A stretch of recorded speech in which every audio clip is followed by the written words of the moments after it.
This is the new, improved, more powerful version of a car that last year we called the greatest performance car on the planet. It's called the Kimera EVO38, and can it really improve on the all-conquering EVO37? Or have they totally ruined it and made it too polished?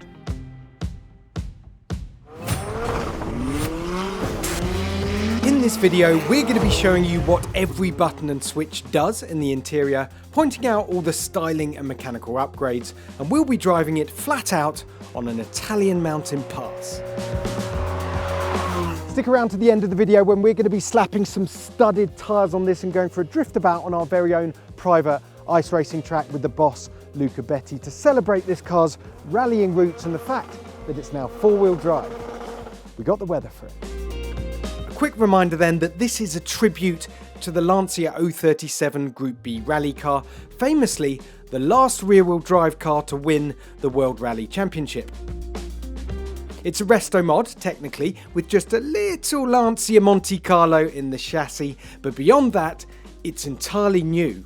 And while the company's first car, the Kimera EVO37, was faithfully rear-wheel drive, this new EVO38 version is four-wheel drive. A tribute to a four-wheel drive version of the Lancia 037 that was in development back in the 80s, but was eventually canned in favour of the Delta Integrale.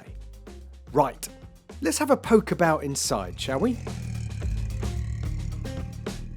Okay, so the snow was coming down pretty good outside, so we've moved inside to the garage to show you around the interior of the EVO38, and you are in for a treat because the commitment to analogue in the interior of this car is unlike anything we've ever seen before. I'm going to take my time because there's a lot to get through. We'll start with the seats. So you actually sit lower than you do in the EVO37. That's partly down to the fact that you've got a full carbon floor now. These seats here are the comfort seats. You can also get the full carbon seats, but according to Luca, these are the ones you want. You can raise them up and down electrically, back and forth, manually. And they've worked on the alignment. So the alignment between the pedals, the steering wheel and the seat is now roughly a straight line, whereas on the EVO37 your legs were over here somewhere, the steering wheel was over here. Of course, you didn't really care because you were having so much fun and you were so engrossed in the process of driving. But there we go, it's been improved.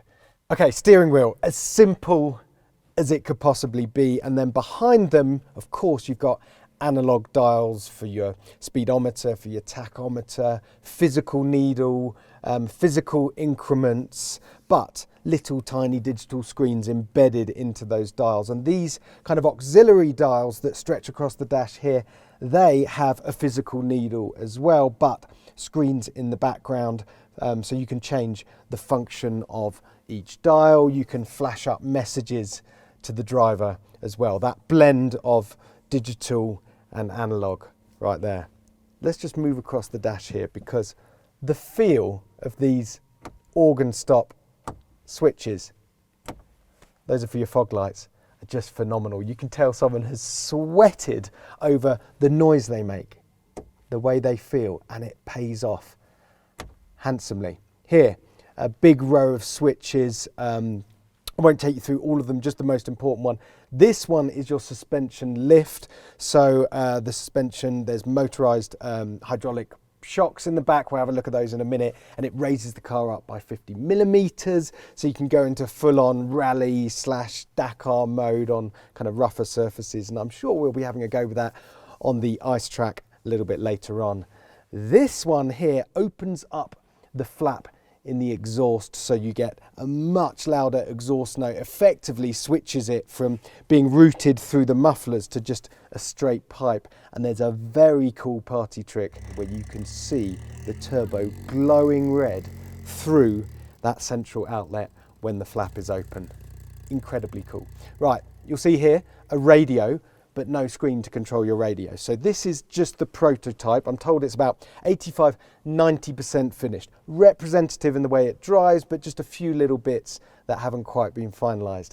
When you hit that radio button, a screen is going to emerge magically from under here so you can adjust what you need, and then you hit it again and it will disappear because we like analog, we don't like screens. So we need it, but it needs to be nice and hidden away. Now you might remember if you watched our EVO37 video that the aircon wasn't particularly good, especially in searing heat in Portugal, but here they've sorted that out. This aircon system now runs off a 48-volt system, and you can see here you've got this little touch screen, so you can hit that.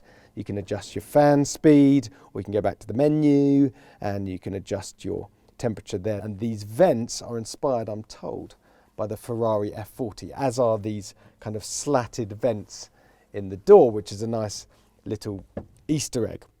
And then we get to the really exciting bit that you've been staring at and wondering why on earth I haven't talked about it yet. Right, so 6-speed manual gearbox as per the EVO37, but here you've got shorter gear ratios. The gear lever is also raised up by about 30 millimeters. Reason for that is because it just places it that much closer to the steering wheel, so you've got less distance to travel when you're absolutely on it. And this arrangement here, it's all aluminium, all the metal you can see, machined billet aluminium. This is a little nod to the Lancia Delta Integrale, but on that car this was all made out of plastic. Here of course it's beautiful aluminium screwed together, looks wonderful. You can see that exposed linkage from the manual gearbox.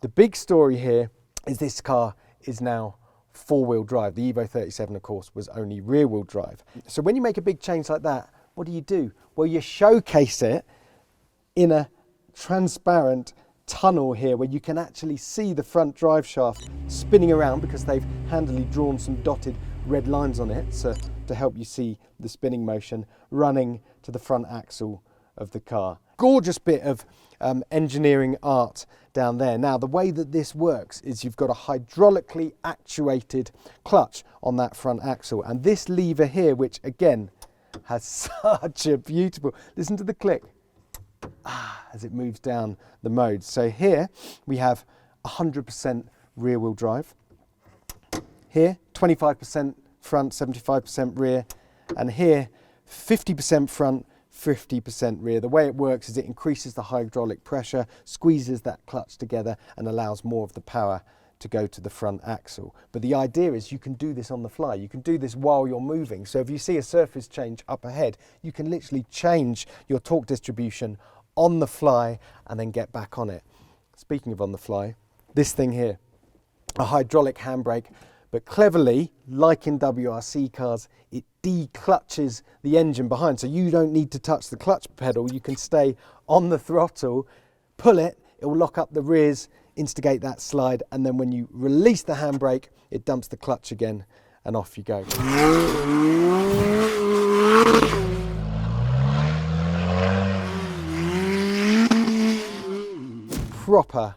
Proper rally car stuff. Let's come down here. As I said, this is a prototype, so there's a few little bits that are going to be finished even better in the final car, but we get a good idea here. So map.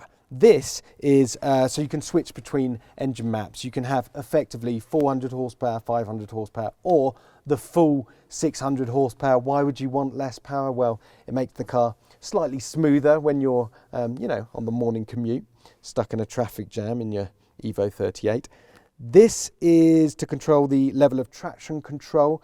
This prototype doesn't actually have traction control. Good luck, Jack. But then we are going to be driving around in icy conditions, so you wouldn't want it. Anyway, here you can change how aggressive you want the ABS, depending on the amount of grip on the surface you've got. And here is for the suspension, so you can adjust how stiff or soft you want that suspension to be. Right, I'm building up to the big finale, which is showing you the startup sequence for this car. But just one more thing to show you here, which is very cool indeed. This bit between the two passengers, if I can lift it out, it is a removable Kimera backpack. Quite some flex that. Normally people will head into a bar or a restaurant and throw their Porsche and Ferrari keys on the bar surface, but no, you walk in, swagger in rather, with your Kimera backpack. Right. I said I saved the best for last. If you look above your head now, you'll see a camera for a rear view mirror, but we're not bothered with that. Those are quite common these days. It's this, the overhead starting procedure. So on the EVO37, it was an amazingly complicated and analog procedure, and I think they've gone one better here, because these switches are lifted directly from a helicopter. Luca Betti, the CEO, he couldn't find the switches that not only had the right weight, that not only had the right feel, but also made the right noise. And he got into a helicopter and he saw these switches and he knew they were perfect. He found a supplier, and here we go. So when you want to start up your car, this switches on the electrics, this checks all the systems, this turns on the fuel pump. Put your foot on the clutch and you squeeze these two buttons down here. That's so good! It's so unnecessarily complicated, but I can't tell you how happy that makes me. Oh, and the last thing I forgot to mention was the electric window switches up here. Because why wouldn't you have your electric window switches above your head? This isn't a car interior, it's a playground.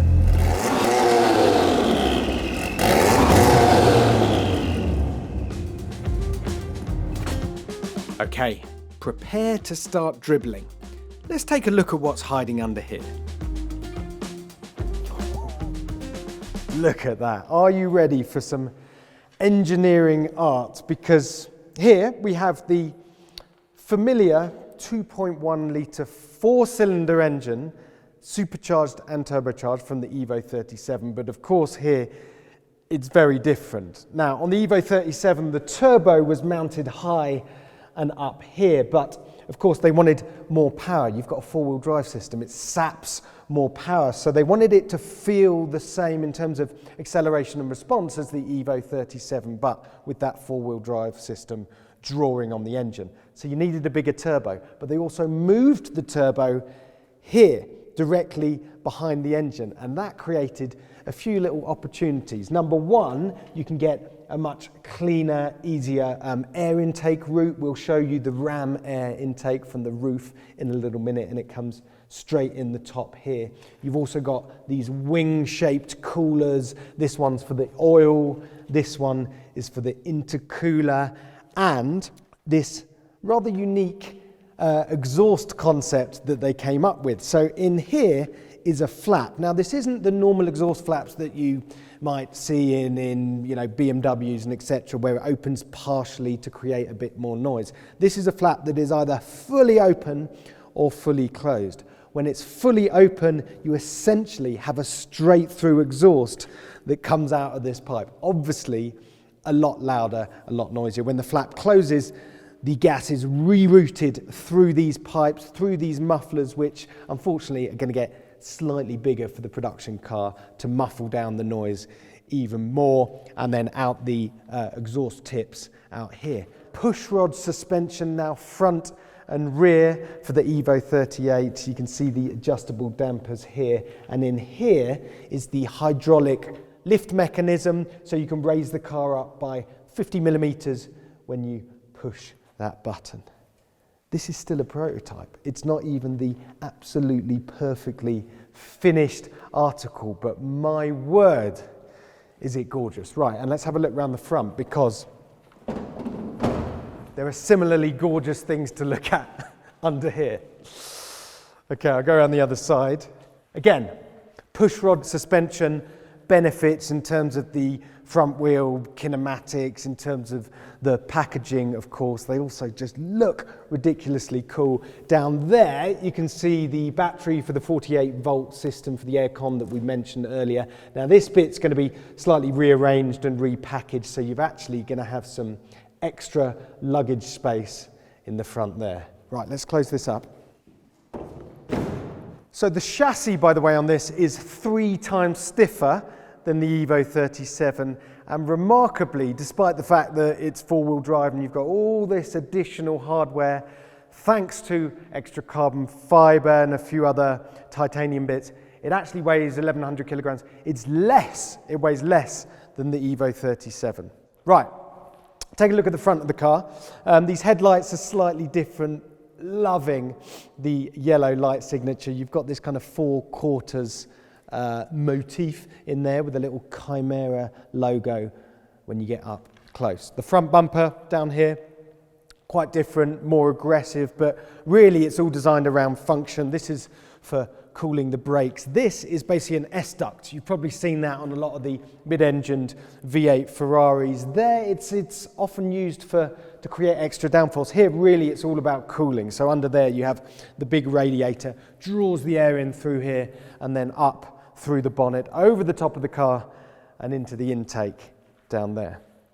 Speaking of which, so these are the intakes that we mentioned earlier. So on the 37, this was feeding air into the engine. Here, it's for the oil cooler. The intercooler is on the other side. And then you've got this ram air intake on the roof, which we're always a fan of. But actually, it means you get more power the faster you go.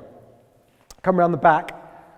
The engine cover, inspired by the Ferrari F40. CEO Luca Betti loves that car. It's a representative of the era that this car speaks to as well. And then round the back, of course, the unique ducktail spoiler here. And now for the bad news. They're only building 38 of these cars, and they're all sold out. Although I have been told by Luca, and this is a world exclusive, that there may be some Martini special editions coming along and a few more allocations for those, so keep your eyes and ears to the ground for that. In terms of price, 880,000 euros plus local taxes. So if we translate that into the Great British Pound plus 20% VAT, that's £918,000.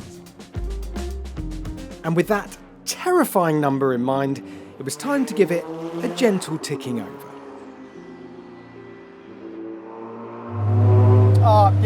Yeah, that's annoying. You see, what's happened here is we've driven into a tunnel, and as we all know, international law dictates that means we have to crack the windows slightly, open up the flaps and the exhaust, and give it some. Oh, yes! The way this car sounds is just spectacular.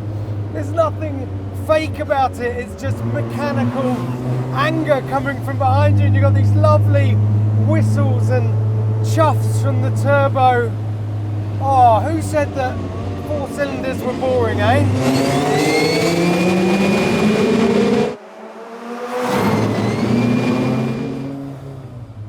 Okay, so let's talk about the gear shift here. It's perhaps slightly stiffer than you got in the EVO37, same goes for the clutch, but I don't mind that at all. It matches the character of the car. It's nice that it's got some motorsport precision to the controls. This car keeps you so entertained. All the senses are catered for. Your hand's busy with the gear lever, your feet are dancing around on the pedals, your ears, of course, are listening to that thing behind you, your eyes have got this gorgeous dashboard to look at, and your bum is even talking to you. It's telling you how the car's behaving underneath you. Honestly, I don't think you could ever drive this car and get even remotely bored. So have they knocked a few of the edges off the EVO37? Yeah, perhaps slightly, but make no mistake, this car has not been sanitized. It's still got that rally car DNA, it still feels raw and unfiltered, and the steering especially. Every time you turn the wheel, you can feel the car just wants to rotate. Of course, in these wintry conditions, I'm fairly happy about the security of the four-wheel drive, and you've got a load more toys to play with than the EVO37, but nothing, and I'm so happy to be able to say this, nothing has been lost. I mean, come on.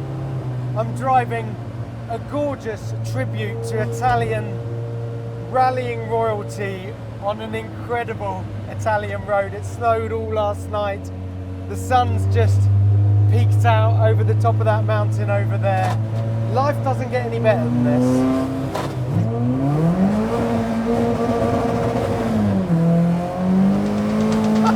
Except in this fantasy, it actually does, with a driving lesson from CEO and ex-WRC driver, Luca Betti. Oh yes!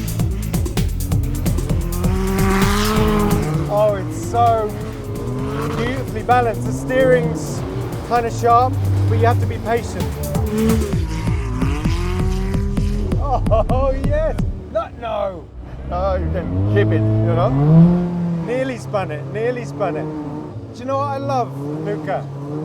This car is worth a lot of money, but I can see on your face that this is what you want people to be doing in it. Yeah, because You don't want it in a garage. No. You have to enjoy what you have. Of course, it has to be beauty, but also that you enjoy and let you feel the emotion. Look at that. Very well done. Oh, Luca.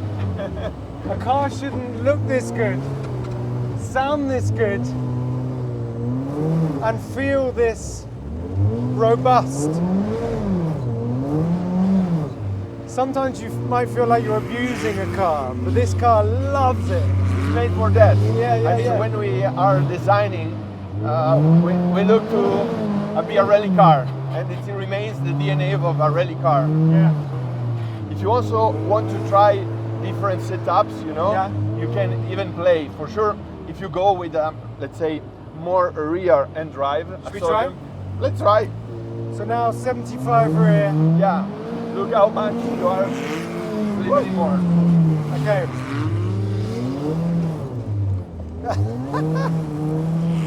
You have to be so patient. Right, the snow's coming down now, so the visibility isn't quite as good. Tell me honestly, can I make the WRC? Well, I just took two cones out. Oh, it sounds so good. This is just about the most fun that you can have in a car.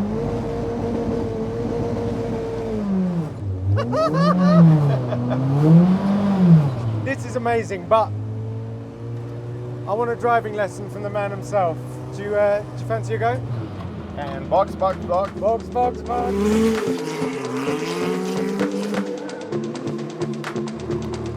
Very good.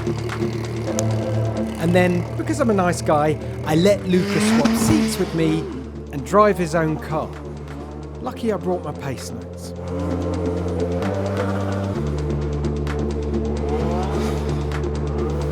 Do you still get a buzz out of driving these cars?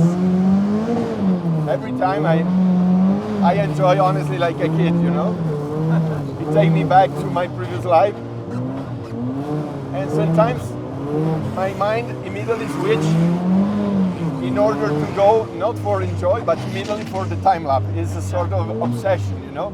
So to find the proper way and go fast, not losing time. Yeah. Oh, it's like a dance. Yeah. And I love to be very close to the corner, you know? Yeah. To kiss the code. Can you learn anything about the car when you're setting it up, when you're developing it from driving it on ice? Look, in the ice you have all the reaction that the car normally do in an augmented way. So every kind of change of direction gives you the idea of how the setup is balanced or not. And thanks to the original layout of the 037 that was completely longitudinal with everything, with a very central weight, you have a great balance. So you don't have any time the car that go away in a strange way. And this permits you this balance. Jesus! I've got my window slightly open to let a bit of air through so we don't be stuck with all the moisture. And I'm just getting pelted by the snow. Oh, this is amazing! Hands down, I think this is the most fun you can have in a car. You know, my friend Mickey Biasion, I remember, told me that driving and sliding is the beautiful thing that a man can do, not be naked. The most fun you can have with your clothes on. Exactly.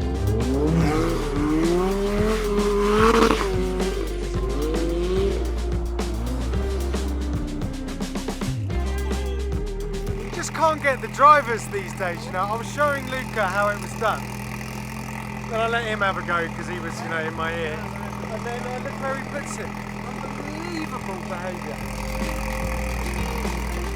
Fortunately, the Italian snow is so soft and fluffy that after we dragged Luca out of the wall, we were back on our way again. Flipping hell! This car! What a machine! What a machine!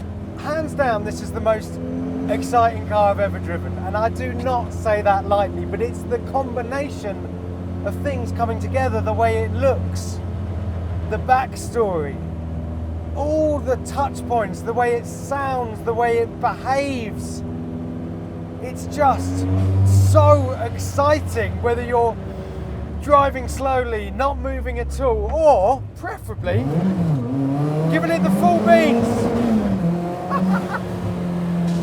Okay, time to gather my thoughts. For a small car company like this to so emphatically nail their first car and win a competition as prestigious as Top Gear's Performance Car of the Year, but then to make fundamental changes to that car and make it better still, well, it's a bit of a phenomenal achievement.